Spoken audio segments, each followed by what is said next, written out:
After all আজকে আমি পাচ্ছি, কালকে তোমরা পাবে। ইয়েস। আজকে আমি পাচ্ছি কেন? কারণ আমার 14 বছর হয়ে গেছে ইন্ডাস্ট্রিতে। তোমরা পাচ্ছ না কেন?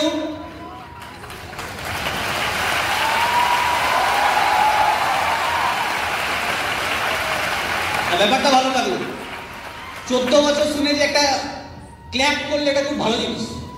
আগে একটা ইন্ডাস্ট্রিতে 14 বছর থাকা মানে একটা কঠিন কাজ। আগে মার্কেটে তুমি দেখতে হবে, সমাজে তুমি দেখতে হবে, যেহেতু আমরা সামাজিক প্রাণী, যেহেতু আমাদের ব্রেন আছে, বুদ্ধিজীবী মানুষ আমরা, বা আমাদের মস্তিষ্ক ঠিক আছে, ভগবান ঠিকঠাক ব্রেন দিয়েছে। তুমি মার্কেটে গেলে এটা দেখতে হবে প্রচুর লেভেলে একটা ইন্ডাস্ট্রিতে বা একটা কোম্পানিতে 5টা বছর টিকতে পারবে না।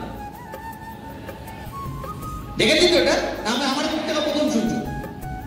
তুমি এটা হাজারে হাজারে, কাতারে কাতারে, লক্ষ লক্ষ এরকম মানুষকে দেখতে পাবে যারা খুব একটা ডিগ্রি নিয়ে, বড় একটা ডিগ্রি নিয়ে একটা ইন্ডাস্ট্রিতে যায়, কখনো নিজেরা কোম্পানিকে ছেড়ে দেয়, আবার কখনো কোম্পানি তাদেরকে তাড়িয়ে দেয়।